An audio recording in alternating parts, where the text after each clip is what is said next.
Okay. Good morning. Is that Mr. Superintendent Tony Thurmond, or is this staff for Mr. Thurmond?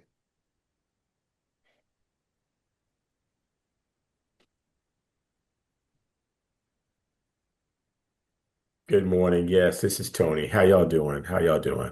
We're doing very good, sir. Right. We're happy to have you here. We have not started just yet. I just wanted to know Okay. if it was you, sir.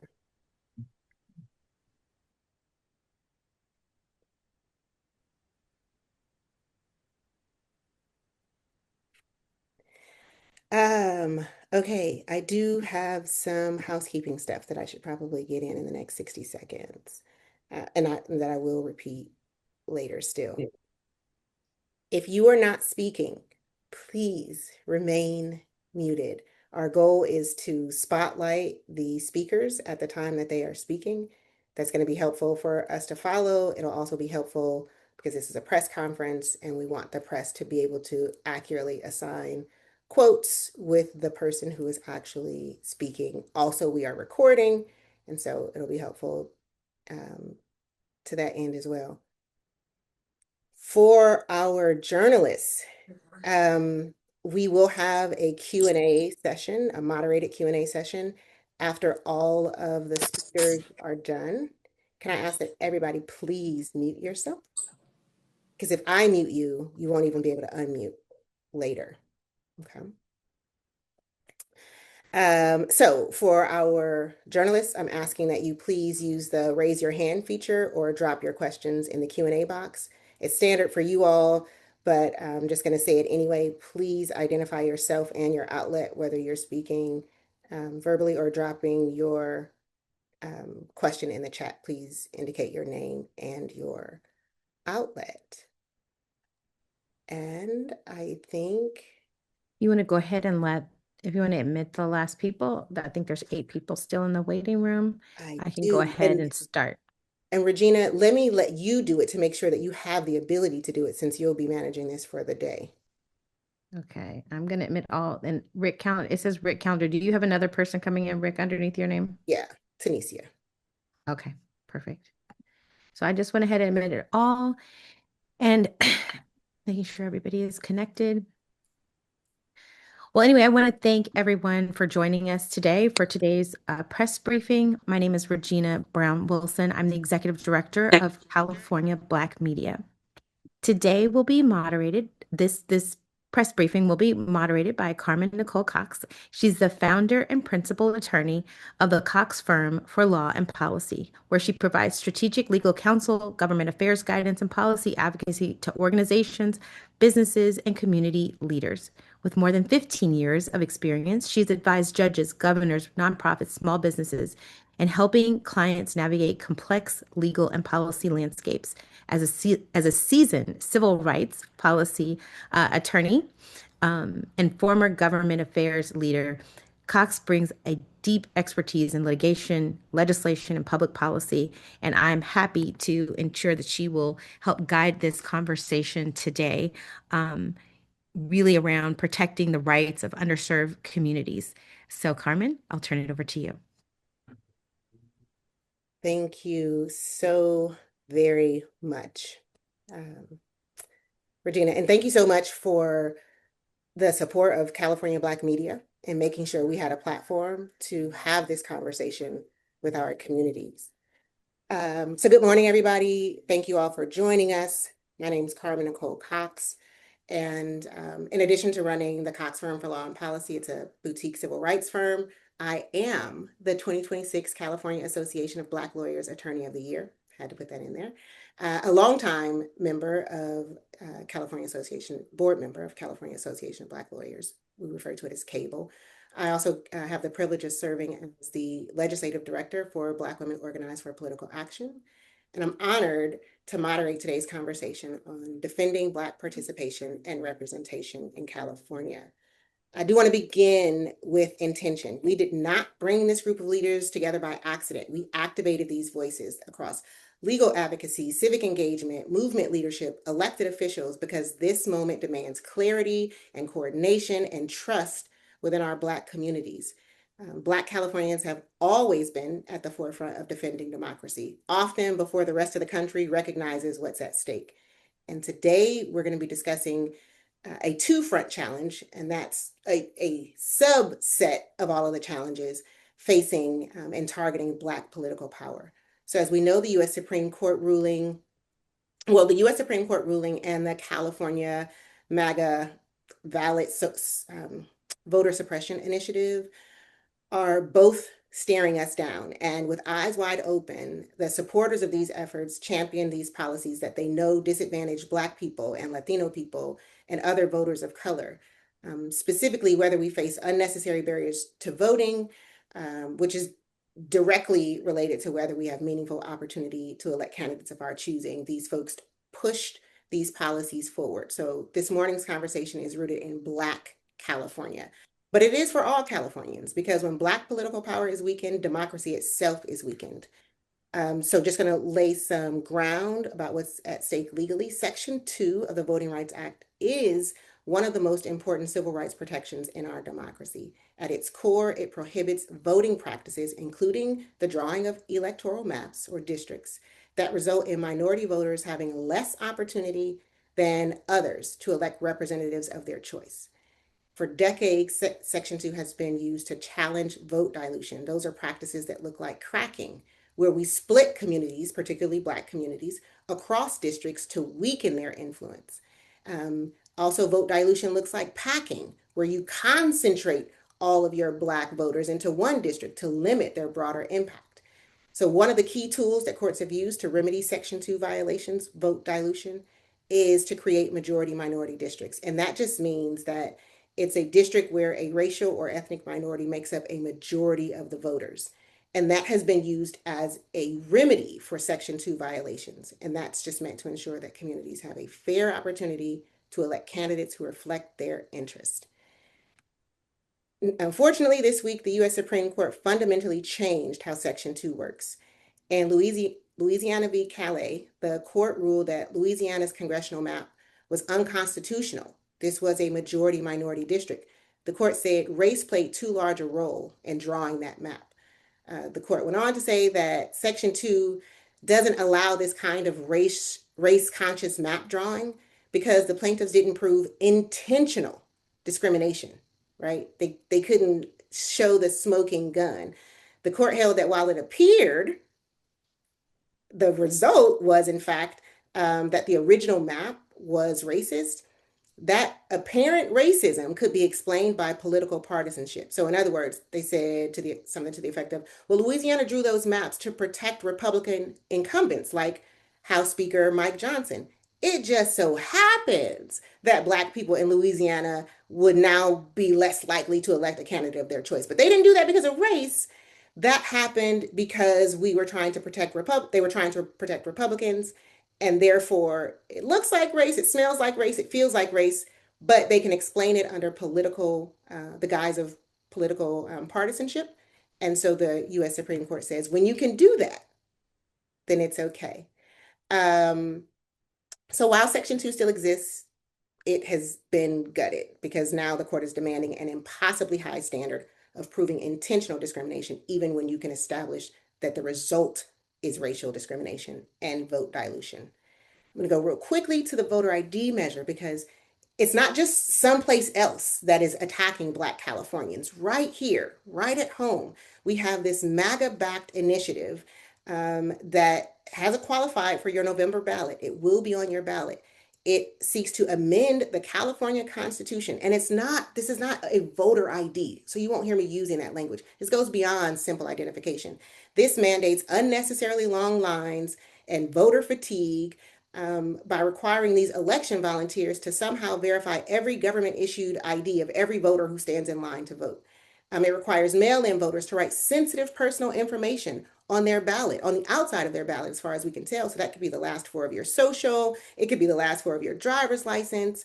It also mandates purges of the voter rolls based on these so-called citizenship verification, which is super questionable because which of these folks are in fact trained to appreciate who is a U.S. citizen and who's not, particularly at a time when we have the President of the United States challenging the citizenship of folks born right here, and threatening to denaturalize untold numbers of Americans. So these tactics are designed, this voter ID or this voter suppression measure in particular, are designed to give Republicans an unearned advantage, to reduce Democratic wins, and create bureaucratic hurdles. The goal is to suppress turnout among marginalized communities, particularly Black communities, and disrupt our highly successful vote by mail system. So today, we're not debating, we're putting it all in context. This is a weakened Federal Voting Rights Act with proposed new state level restrictions. These are direct attacks on Black political representation and participation, and we're going to defend it. We're not going to stand for it. And so, with that, I'm going to introduce our first speakers.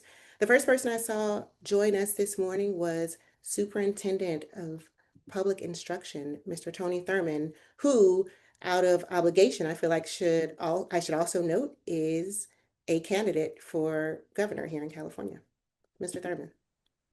Thank you, Counselor and the Counselor of the Year. It is an honor to be in the presence of these incredible leaders at this critical time.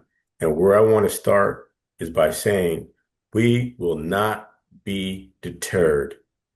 We will not. We will prevail. We will run the race and run the course. And we will elect those who reflect the diversity of our communities. This is not the first time nor the last time that the Voting Rights Act will be under attack. It has been under attack since it was passed by those who fear that they can't receive votes from Black and brown folks, so they feel that they must resort to gerrymandering and rigging elections. And we will not require our citizens to have to produce a birth certificate to vote. We will stand against these attacks on our liberty, on our freedom.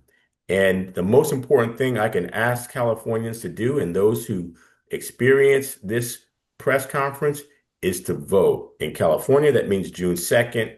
But wherever your election is, make sure you vote. And to know that everything can have an end. And when we vote, we will retake Congress, and we will work with a new Congress to reverse some of the impacts that have been enacted upon the Voting Rights Act. And we will retake the White House with someone who respects the traditions of the Voting Rights Act, respects the will of the people, to be able to elect a diverse body to Congress and to every office in this nation. I'm proud of the work that we've done here in California to pass Proposition 50, to create our own way to counter any kind of gerrymandering that has been led by Republicans and by the president.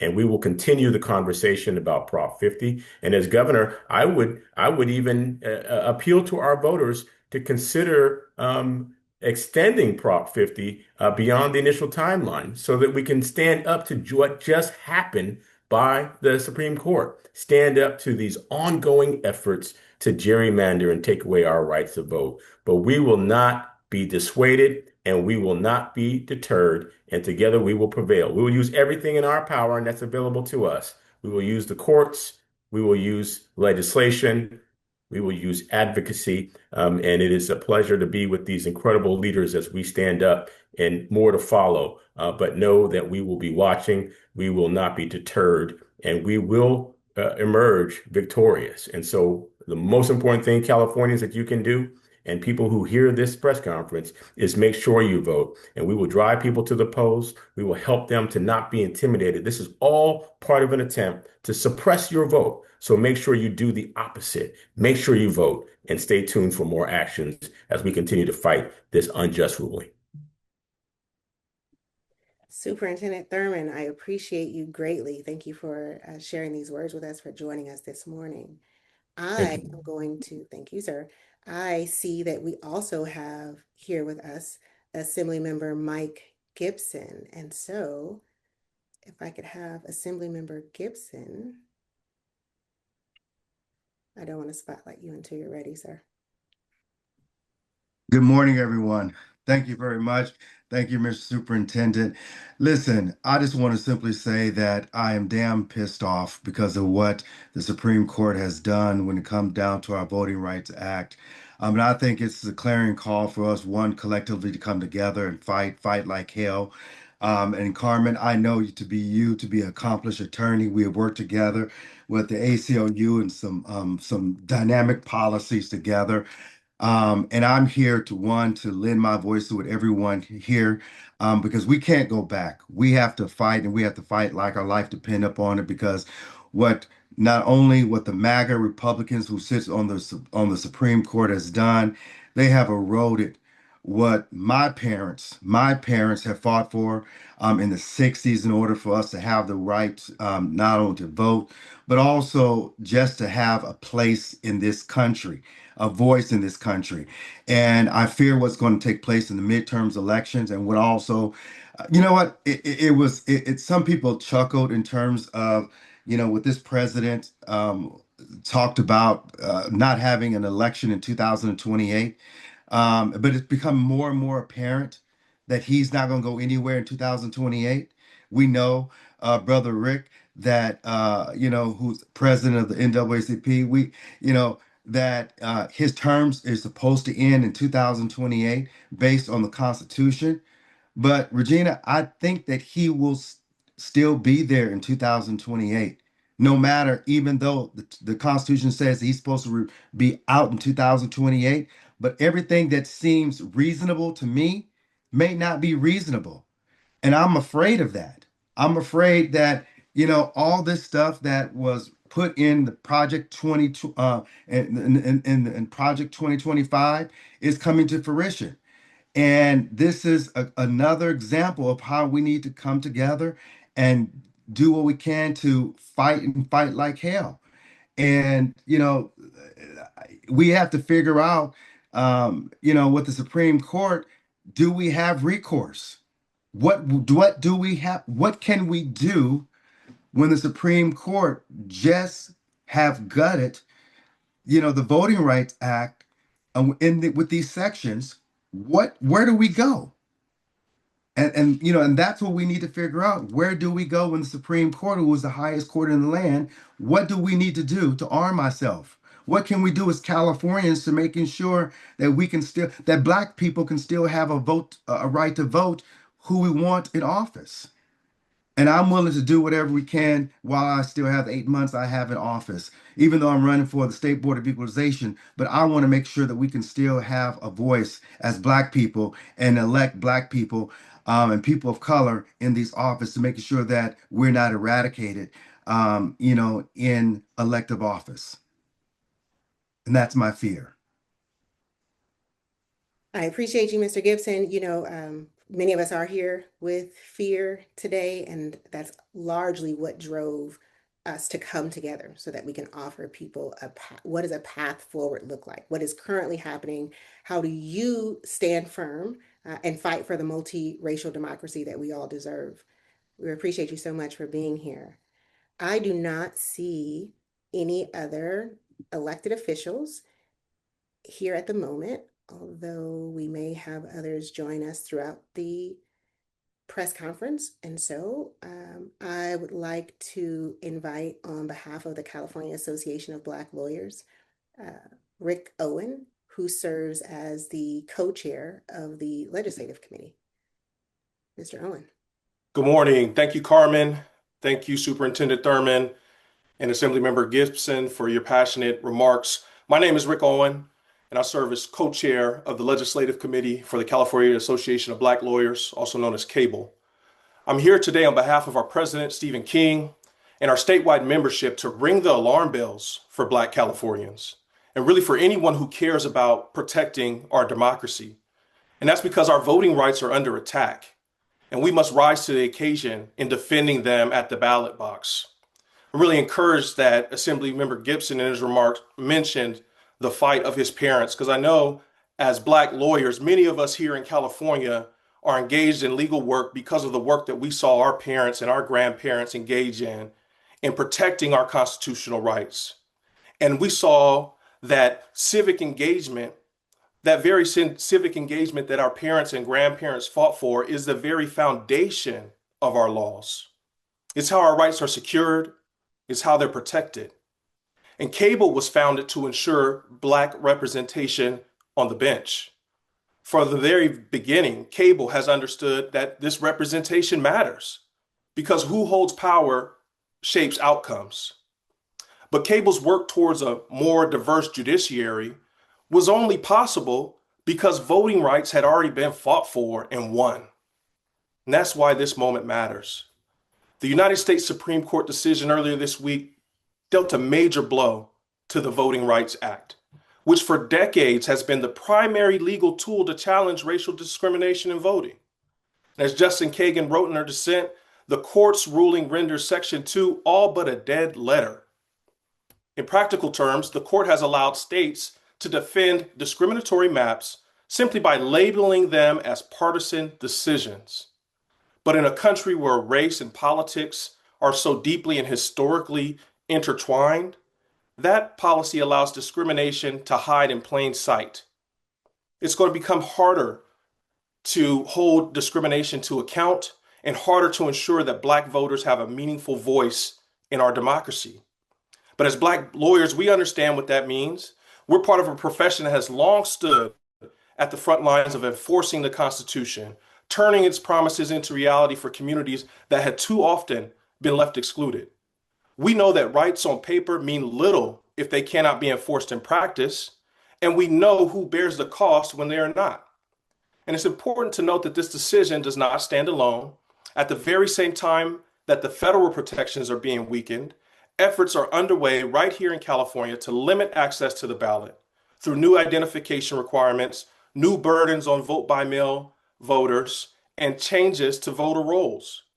Two fronts, one outcome. In 2026, all 80 assembly seats and 20 state Senate seats will be on the ballot here in California, and those elections will shape the rules of our democracy for years to come. Cable is clear-eyed about this moment. We will continue to fight in the courts. We are calling on our lawmakers to strengthen, not weaken, voting rights. And we are calling on voters to stay engaged, check your registration, understand what's on the ballot, make a plan to vote. Because while courts may redefine the law, they do not define the limits of our participation or our power to create change. This is not a moment for retreat. It's a moment for action. Thank you. No, thank you, Mr. Owen. This is a moment for action. We will not retreat. Thank you so much for your remarks. I want to next introduce the representative for Black Women Organized for Political Action. This is the Honorable Lisa Gaucher, who serves as First Vice President. Ms. Gaucher. Thank you so much. And I can say that I'm going to double click on what we've already heard. I am San Mateo County Supervisor Lisa Gaucher, but today I'm here in my capacity of First Vice President for BWOPA because we're at a critical moment for Black political power in our country and right here in California. Over the past few weeks, we've witnessed a Supreme Court's decision that fundamentally weakens Section 2 of the Voting Rights Act, one of the most important tools we have had to protect fair representation for Black voters. Section 2 has been the backbone of challenges to discriminatory maps and voting practices for decades. And now that protection has been sharply limited. But let me be clear. This decision threatens Black representation. It threatens our ability to elect candidates of our choice, and it threatens the progress our communities have fought for generation after generation. And at the same time, we're seeing a coordinated national effort to push voter suppression policies into states across the country, including California. These proposals are not rooted in conspiracy theories, are rooted in conspiracy theories that have been repeatedly debunked, yet they're being used to justify new barriers to voting both in person and by mail. So today, we are sounding the alarm because these two forces, the weakening of Section 2 and the rise of voter suppression initiatives, are not separate issues. They are dual attacks on Black political power. One targets representation, meaning who gets elected. The other targets participation, who gets to vote. Together, they threaten the voice of Black voters at every level of government. And let me say this clearly, California, we know California is not immune. When federal protections weaken, local decisions become more vulnerable. School boards, city councils, county districts. These are the places where representation can be quietly diluted, where communities can be carved apart, and where voices can be minimized without national headlines. That is why BWOPA is here today, to say that we will not allow Black voters to be silenced, not by the courts, not by policy, not by confusion. We are calling for vigilance, for education, and calling for mobilization. We need our communities to understand what is happening, because when people know their power, they use it. We need our states and local leaders to strengthen California's own protections for fair representation. And we need Black voters to stay engaged, stay informed, and stay ready. This is not a moment for fear, it is a moment for clarity, a moment for unity, and a moment for action. Black representation and Black participation are not optional features of democracy. They are the background of a healthy democracy. And BWOPA is here to defend both today, tomorrow, and every day this fight requires. We won't go back. We will continue to fight. Thank you, Carmen. Thank you very much, Ms. Gaucher. One thing we should be very clear about, what we're hearing over and over and over, is that the organizations here today are absolutely involved in voter education, voter mobilization. That is absolutely our next step, right? Because one thing we definitely have to do is we have to elect enough of our folks, including a president who respects a multiracial democracy, so they can put the right people on the US Supreme Court. We are not powerless here. But it's not my turn to speak. In fact, you know whose turn to speak it is?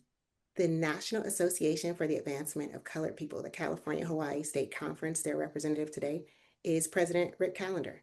Mr. Callender, please. All right, good morning, and thank you for having me today. Thank you for everyone for being here today. Superintendent Thurmond, Assemblymember Gibson, thank you for your remarks and your commitment. Ms. Cox, thank you for your leadership in pulling this together. And I want everyone to make no mistake. The NAACP, we strongly oppose the recent Supreme Court decisions weakening the protections under the Voting Rights Act, but we're not going to be deterred. Let me be clear about this. This decision is not just about one state, one map, or even one election. It's about whether Black voters and other historically excluded communities will have a fair opportunity to be heard, to be counted, and be represented. And for generations, the NAACP, we've been fighting to protect the ballot box, because the right to vote is the foundation of where all of our civil rights come from. When courts, when they make it harder to challenge discriminatory maps and voting laws, they give the politicians permission to silence communities while hiding behind technical legal arguments. And we've seen this before. We've been here before. Voter suppression today does not look like the voter suppression of the past. Today, it just shows up as strict voter ID laws, shortened early voting periods, polling places moving away from campuses and communities, attacks on student voters, purges of voter rolls, restrictions on vote by mail, and district maps designed to dilute Black, brown, and other people of color voting power. The NAACP, no, we do not oppose secure elections. We oppose using election integrity as an excuse to make every vote, to make voting harder for eligible citizens. Strict voter ID laws, they just too often burden seniors, students, low-income voters, people with disabilities, and communities of color. And the truth is clear. There is absolutely no evidence of widespread voter fraud that justifies putting unnecessary barriers and burdens between eligible voters and the ballot box. Our democracy is always strongest when people participate, not fewer people. And the right to vote, it's not negotiable for the NAACP. It's not a privilege. It's not something courts, legislators, or politicians get to ration out based on race, age, ID, zip codes, income, disability, or access to a government-issued ID. The NAACP California Hawaii State Conference, we're going to fight every single attempt to suppress the vote, dilute Black or brown political power, or silence the communities that we serve. We fought way too long. We fought way too hard. We've sacrificed way too much, and we've come way too far to turn back now.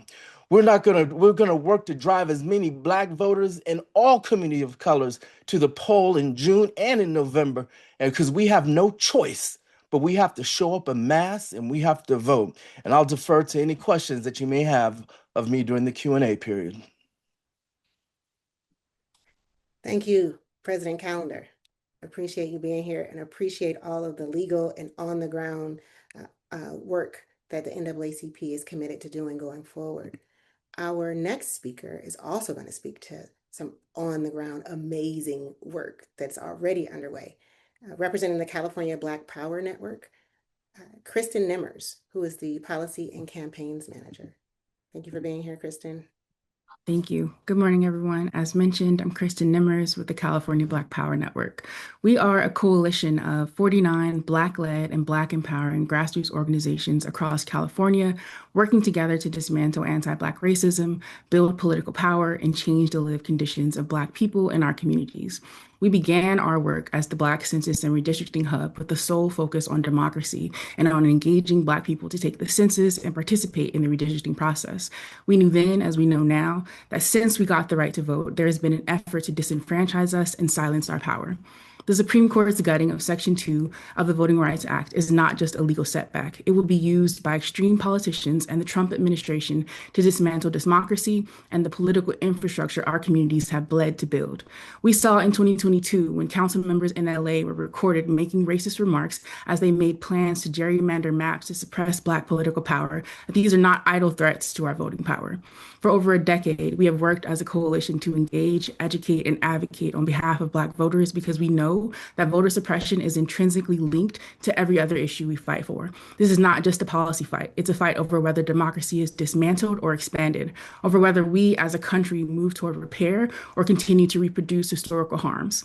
This November, a voter suppression initiative that other folks have mentioned threatens to create new barriers for Black voters and further attempts to silence us. By creating unnecessary bureaucratic hurdles and inciting privacy risks for mail-in voters, this measure seeks to maintain the status quo of inequity. But we will not be intimidated. We are activated. Earlier this week, we held a forum for the California's gubernatorial race where 1,000 Black people throughout California showed up to learn because as a community, we are activated. We have been running a public education campaign since January to inform voters about this measure, how it connects to historical attempts to disenfranchise our community, and the current work to hold California and our government accountable to repair. We are also part of a statewide alliance, the California Democracy Partnership, which is sponsoring SB 1164 and SB 1360 to strengthen the California Voting Rights Act and ensure our redistricting processes are fair and clear remedies are available to stop policies that disproportionately burden voters of color. We envision a California where Black people do not just survive, but we thrive, where we feel safe and secure and free. And that future requires an electoral system that welcomes our voices rather than one that constantly invents new ways to silence us. We urge all Californians and the folks on this call who believe in a true multiracial democracy to stand with us, vote no on the voter suppression initiative, and demand state-level protections that federal courts refuse to provide. We must fight in the legislature, in the courts, and at the ballot box for the future of our democracy. Thank y'all.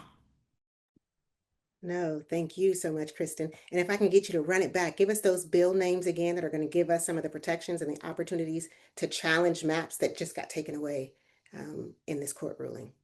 SB 1164 and SB 1360 by Senator Cervantes. Thank you so much. And thank you for being here. All right. And then next up, we have a representative from the California Black Women's Collective Empowerment Institute.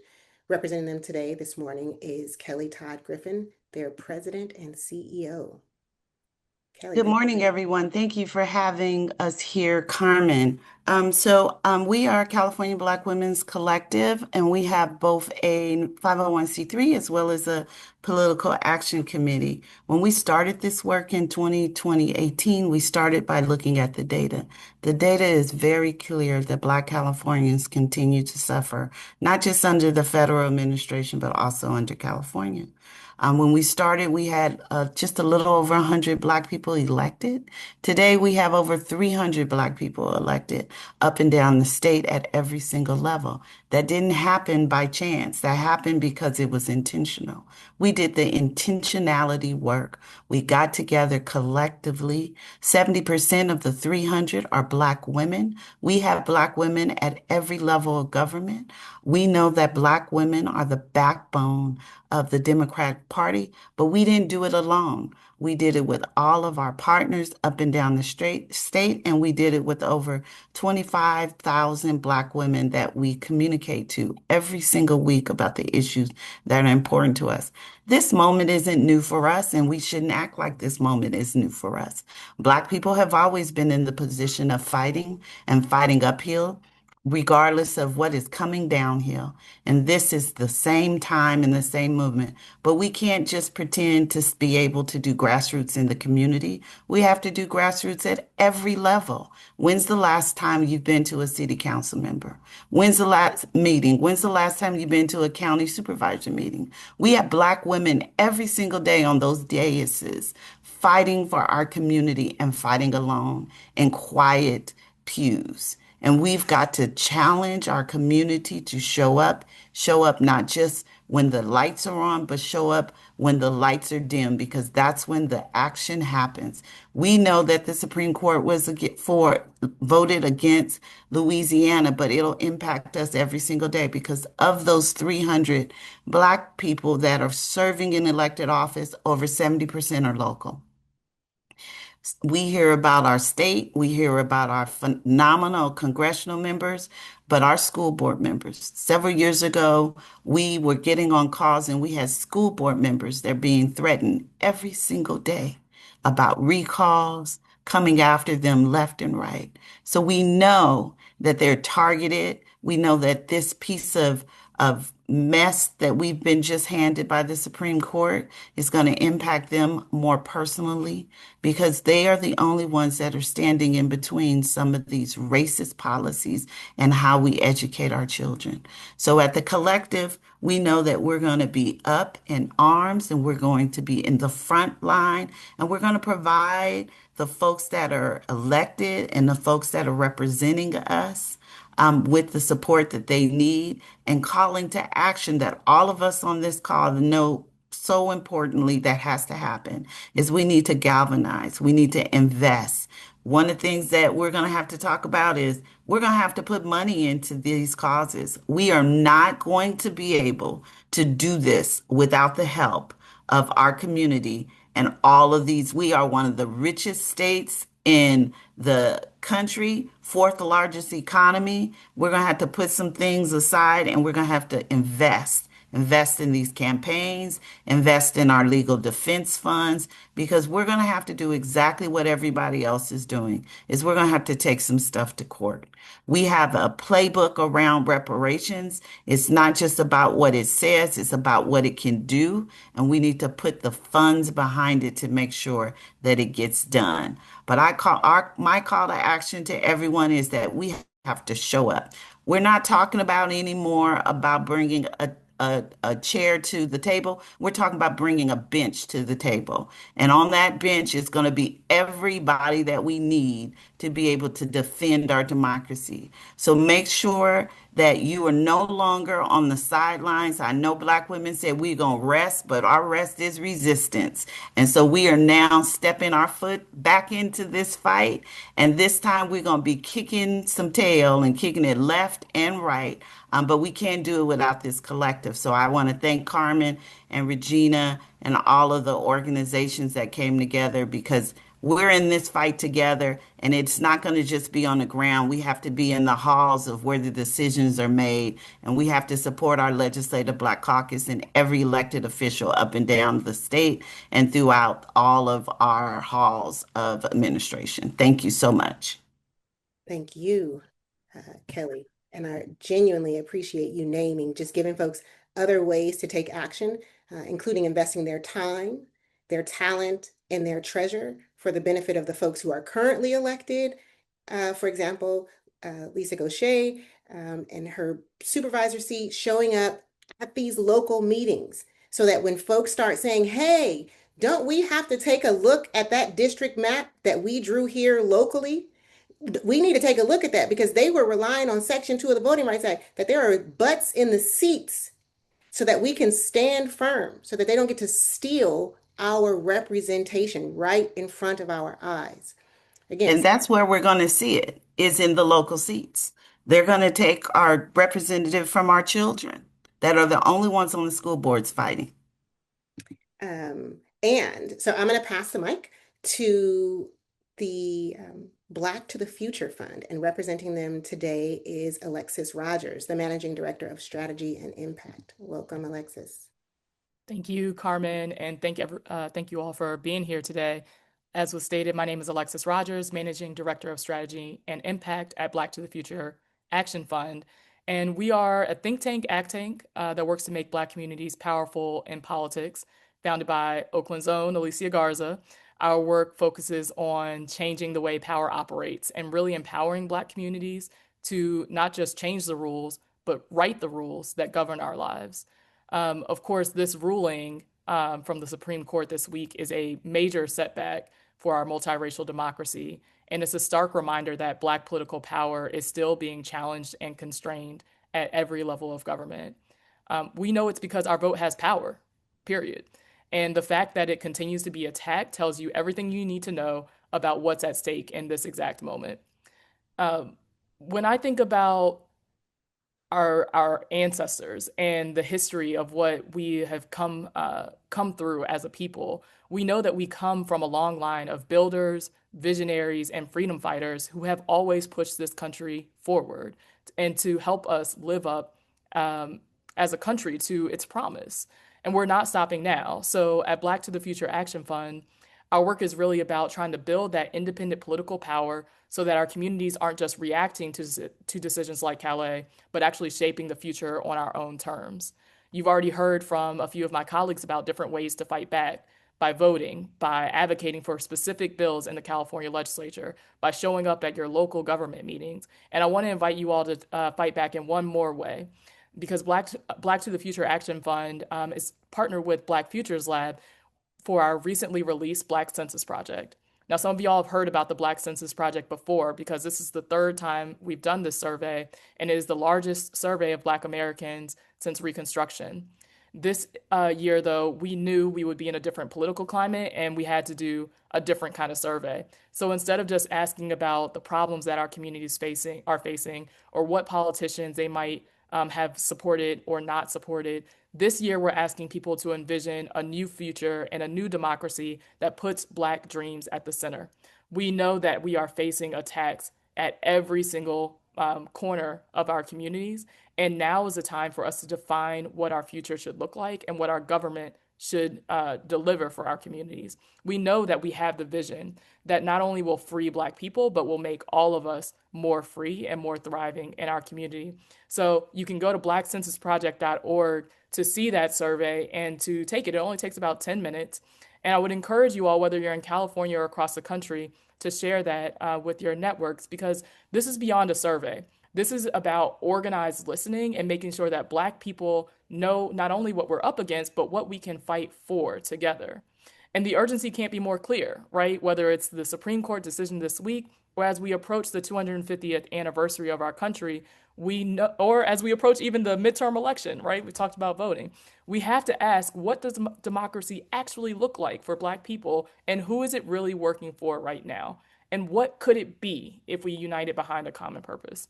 So again, the Black Census Project is open right now, blackcensusproject.org. We've set a goal of hearing from 300,000 Black people, and I hope the several folks on this call will jump right in there and count us towards that number. I appreciate y'all so much, and I'll be a part of the Q&A if there's any further questions. Thank you so much, Alexis. We appreciate you. That was blackcensusproject.org. The goal is 300,000. And if we think about it, if the 80 plus folks on this call right now sent it to 10 people, and then they sent it to 10 people, not only can we get there, but we can get past it, because we can't complain, right? If we're going to use our voice at all, let's use our voice to shape the multiracial democracy that we deserve. I am going to invite our last speaker, And this is last but certainly not least, representing the Equal Justice Society is civil rights attorney Lisa Holder, who also serves as the organization's president. Welcome, Lisa. Thank you for being here.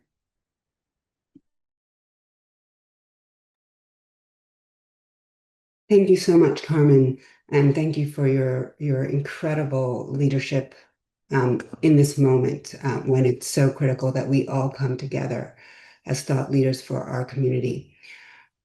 Equal Justice Society is a national legal civil rights organization based in Oakland, transforming the nation's consciousness on race through litigation and legislative advocacy, social science, and the arts. I am the president of the Equal Justice Society and a commissioner for the California Reparations Task Force. The Supreme Court's decision in Louisiana v. Calais, invalidating Louisiana's congressional map that gave Black voters fair representation, is a devastating blow to civil rights and democracy. As Justice Kagan noted in her historic dissent, the court's ruling is the latest chapter in the majority's now completed demolition of the Voting Rights Act.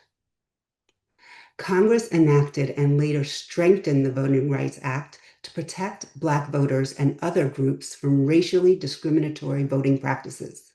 In gutting Section 2 of the Voting Rights Act, and by making the standard for challenging these exclusionary practices impossible to meet, the Supreme Court imperils the voting rights of Black, Latinx, Asian, and Indigenous people across the country and dishonors the multitudes who generation after generation sacrificed life and limb to win and protect the most fundamental of our rights. Let's not forget, post-Reconstruction and prior to the passage of the Voting Rights Act, 10,000 African Americans were lynched by the Klan, predominantly because they attempted to exercise their 15th Amendment right to vote. We have a duty to honor our ancestors by continuing to vote in every election, local, hyperlocal, state, and federal. What we determined after 2 years of study in the California Reparations Task Force, and after speaking to thousands of Black Californians and hundreds of experts across the nation, we determined that all of the social science shows us that in California and across America, in every social determinant of health, wealth, education, Black and Indigenous people are at the bottom.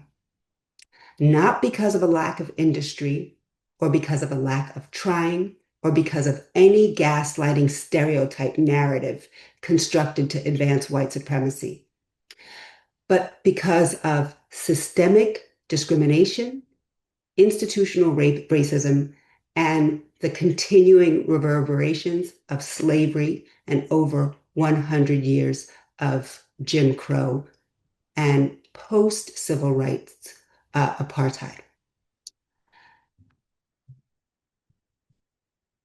That is why it's so important for Black people to be able to vote for people and representatives who look like them and who represent their interests. And that is why it is so important for our representatives to represent America's most valuable asset, its diversity. This decision not only impacts our ability to vote and to have equal access to the ballot, it also impacts our ability to have representatives who look like America.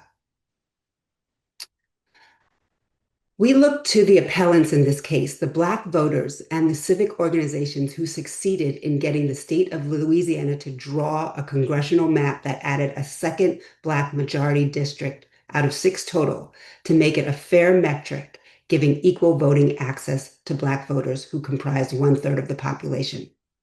Equal Justice Society stands with those appellants. We stand with those patriots and the majority of people in this country who remain committed to the principles and promise of the Voting Rights Act, which was established to reverse and repair centuries of denial and repression of Black people's right to vote. As monumental a regression as this is in the centuries-old struggle for freedom and the fair vote, we have been here before, and we know that we have no choice but to regather and press onward as a multiracial multitude marching in lockstep to protect and advance our civil rights. As the Robinson appellates vowed in response to the Supreme Court's ruling, we will not stop in our march, nor spare any resources in our fight to make sure that the sun will eventually rise on an America with free and fair elections for all of its people. Thank you so much, Lisa, particularly for those words directly from the parties in the case, in the U.S. Supreme Court case. We have reached the time where we are done with our speakers, but they are here to take questions from the press. Again, if I could remind you all, please use the raise your hand feature or drop your question in the chat.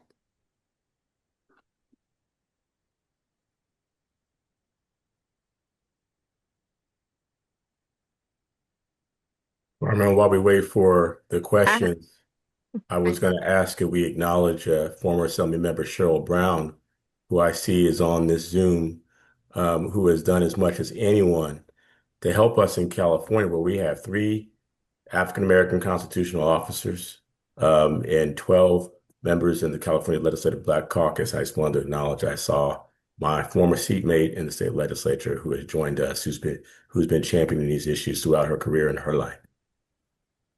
And Thank you. yeah, pardon. What I was going to say is, if you want to take I see there's some questions here. Solomon, is this Tasia? And then Edward, if you want to unmute and then ask your question, put your publication or media outlet. And then Stephanie, we'll go in that order: Solomon, Tasia, Edward, and Stephanie. And then just go back on mute after you ask your question, please. All right, thank you, ma'am. Can you hear me?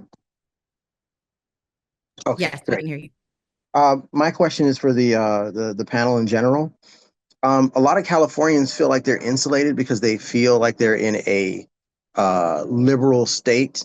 What are some of the ways that you can get Black voters to understand the dire situation that the Supreme Court measure or the Supreme Court's decision has put this state in comparison to in relation to the whole? Because it's hard to. I'm finding that it is difficult to get people to understand that just because California is liberal or appears liberal, it's not as liberal as they think it is. So what are some ways you think that people can relay that information and help people understand that? Can anyone jump in, Carmen? I think one thing to do would be to uplift all of the recent accounts of efforts to disenfranchise Black voters.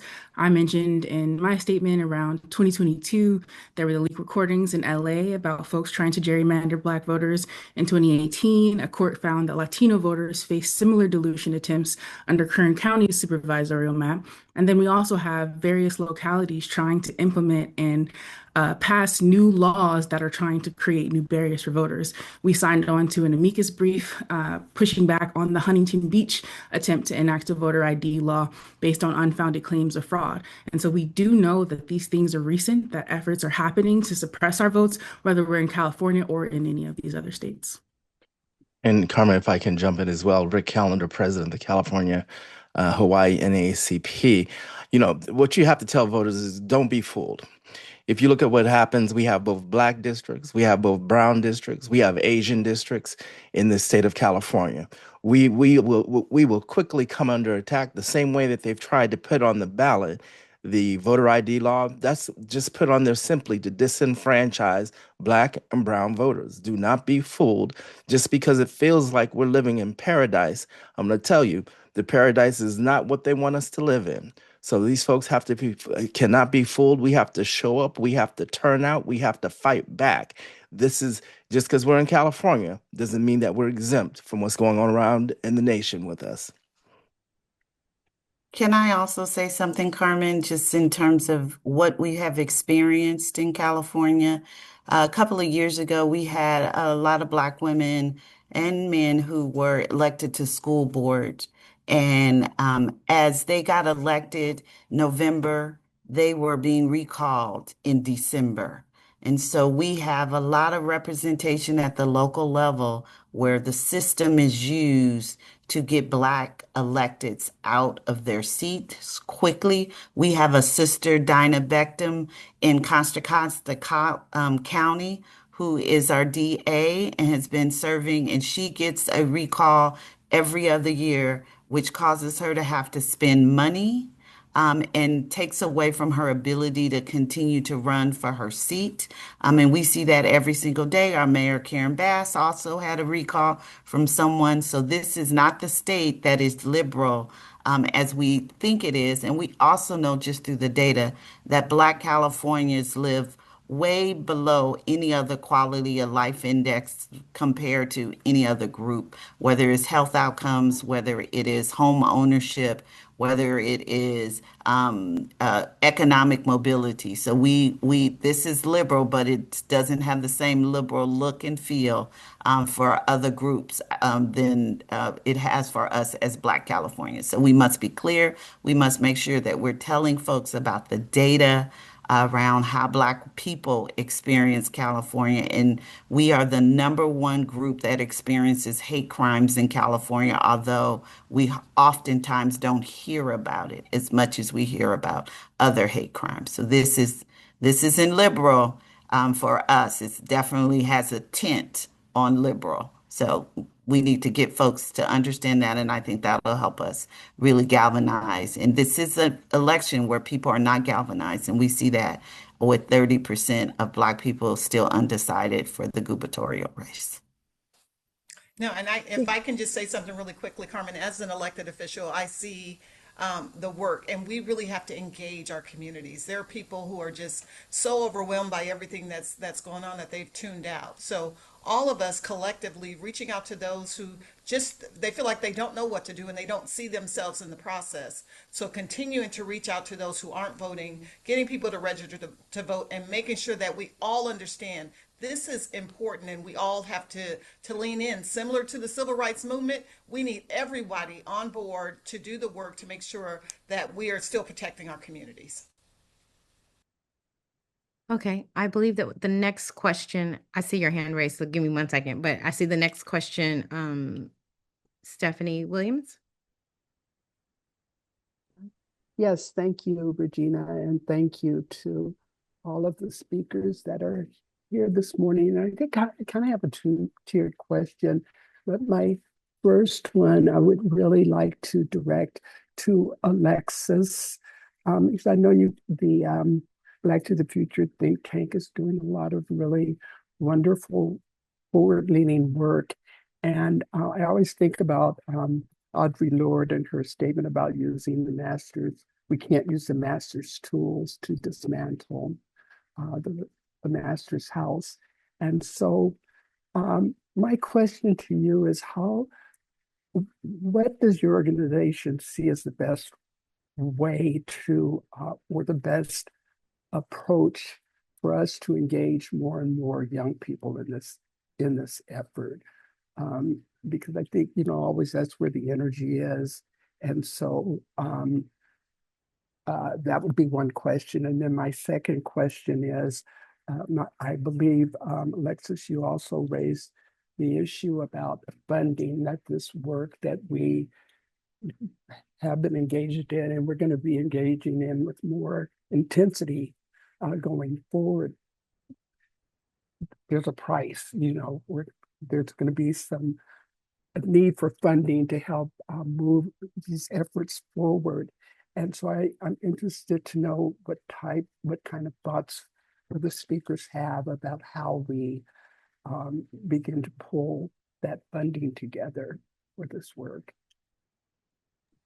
Thank you for that question, Stephanie. I can't help but think of my niece. She just turned 7 yesterday. And when I think about what her future will look like, I could choose to believe that she will struggle harder, have fewer rights, right? Or I could choose to believe that our future that actually is a democracy that serves us is closer and more within reach than I could ever imagine. And when I think about your question about what do we do with our young people, how do we make sure they're engaged, I think about how we make sure that we're truly listening and in community with young people, right? Whether it's young Black folks, young trans folks, young people with disabilities. Um, a lot of times the rules are being written about them without them. And so when we launched the Black Census Project, part of that vision was to make sure that we're hearing from diverse perspectives, including our young people, right? What do you want to see, not just in the future, but in the right now in your community? What benefits do you want to see from the government? How do you want power to operate in your communities, right? And I believe that we've seen that when you put forward a vision about what is possible and not just talk about what you're fighting against, it inspires more people to act. In fact, through our organizing program at Black to the Future Action Fund, when we've been talking about, well, what if housing looked like this, right? Or what if your rates were set by your electric company in this way? Then people are like, oh, is that possible? And yes, it is, right? But you have to take certain actions. You might need to vote. You might need to show up at this council meeting. But instead of saying, oh, aren't you worried about your electric bills? Aren't you worried about the lack of housing and talking about the problems, really giving them a forward vision. And I know that's possible to inspire our young people as well. You spoke on funding, and I think it was one of my colleagues that mentioned how important it would be that money moves in this moment. And I would have to say that is correct. Whether it is from the really strong network, I would say, of California Black philanthropists in particular showing up in this moment, or from other folks that know what time it is, right? Because Black dollars can sustain ourselves in our own movement if we move with intention. But it doesn't have to just be Black dollars. And I believe in this moment, we should be expecting the larger philanthropic movement, the larger donor community, and frankly, folks just, pitching in what they can, right? To shift and money into the organizations and people that are fighting for freedom and not fighting against it. Awesome. Thank you so much. Thank you. And I know there's some questions in the chat, but former Assembly Member Cheryl Brown, if you had a comment, are you able to unmute? Yes, thank you. It is so good to see everyone here, but I have to especially say it's good to see Tony Thurmond, because I sat next to him for a while there in the assembly, and we did things that were challenging, that caused a lot of issues, that caused problems, because people, even in Sacramento, didn't think that we should have the kind of access and the things that we're doing now. That didn't happen before. But I did want to say that when I say the things change, I mean, the more things change, the more they remain the same. The reason that I always say, talk about Charles Dickens in that comment is in San Bernardino, we had John Woods, who was the first Black school board member. And there were a group of white people in the community that decided that they didn't want any Black people on the school board. So he was appointed anyway, but then they decided, since they didn't want any Black people, that they were going to remove him. And they went about in a recall. This stuff that you're doing this stuff that's happening right now happened before. So what we have to do is maybe come up with some new tools to make it so that they can feel the kind of pressure that we put on them during the civil rights movement. I don't know what those are. Maybe we just need to sit down with a think tank and say, do you think this will work? Or should we try this, or should we try that? It is right now, if we keep going the way we're going, I'm not sure where Black people are going to be, because everybody's coming after us. Every organization, every group, everybody. And what is the answer? Is it for us to work with more people? We've done that. And where is it getting us? So we've got to come up with some idea, something that will show them that we are not going to back down and that we will be successful. Thank you. Thank you. I think there's a question here too, really quick, and I see your hand up, Superintendent, and you probably can answer this, but this is from Dennis Freeman, the Compton Bulletin. What in the short term and the long term remedy to the Supreme Court's ruling to gut the Voting Rights Act? So I think what's the long term? Maybe I'm making sure that this is being read, was written properly, but what is the short term and long term remedy to the Supreme Court's ruling?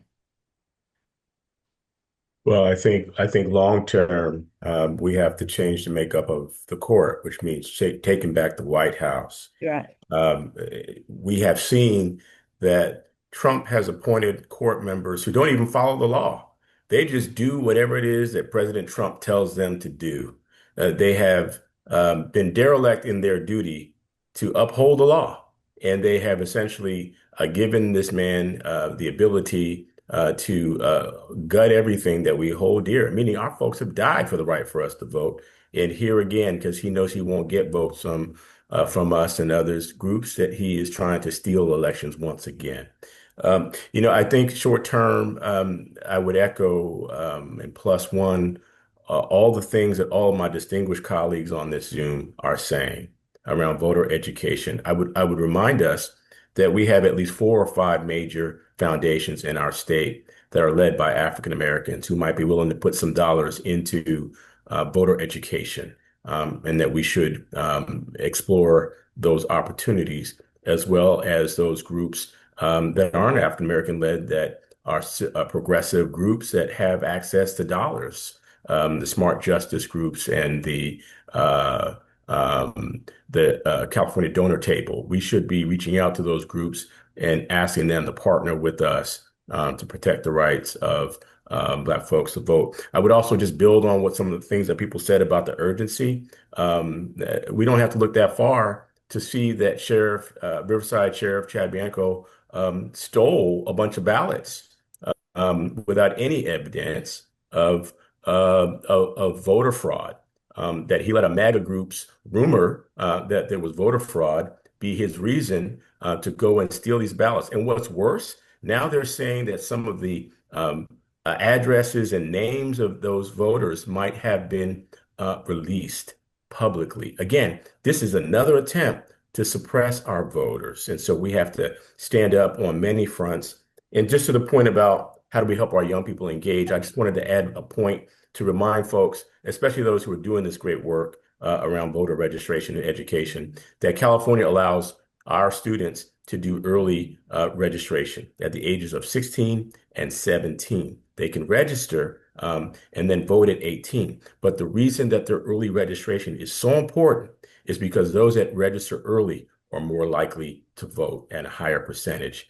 And Secretary of State Shirley Weber and I every year reach out to every one of our 1,000 school districts to remind them that their students can pre-register at the age of 16 or 17. And we will continue to do that work. Thank you. And I don't know that I see any other media. I know that this probably be the last comment. If there's no other media who's putting their hand up, I would turn this over to Miss Lisa Holder. Thank you. I did want to address the question of, what are some of the short and long-term steps that we can take, and also to address the Honorable Cheryl Brown's comments. One of the things that we should be looking to do is expand the court. There's no sort of divine dictum that says that the court has to have 9 people on it. And in fact, there have been times in our history when the Supreme Court has had more than 9 justices and fewer than 9 justices. There was a ballot that there, in 2023, there were attempts by the federal Congress to get laws passed to expand the court. And given the extreme partisan, ideological, white supremacist leaning nature of this court, it may be mission critical to think about ways now to expand the court so that we can save disparate impact and disparate outcome analysis, because there is a concerted effort to destroy that critically important doctrine.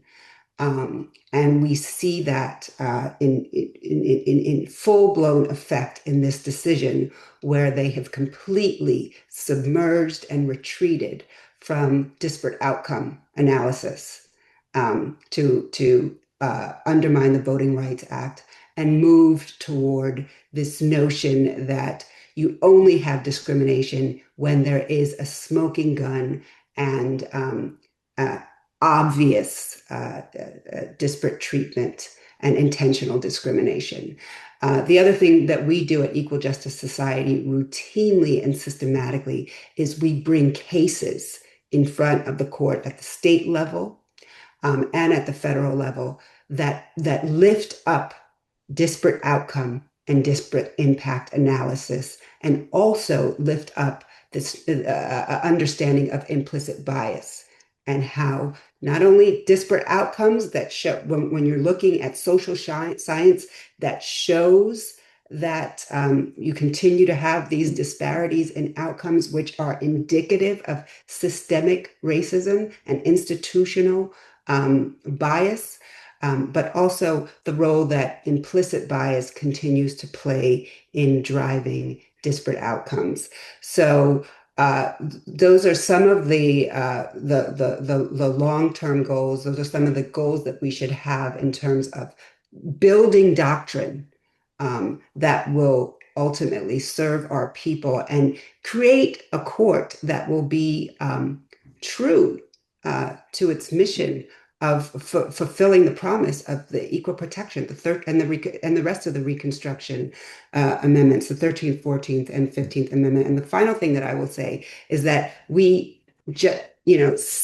1954, since the passage of Brown, since 1964, since the passage of the Voting Rights Act and the Civil Rights Act, the right wing has been organizing to create, with the Federalist Society, to create pathways so that conservative-leaning right-wing judges could be elevated, right?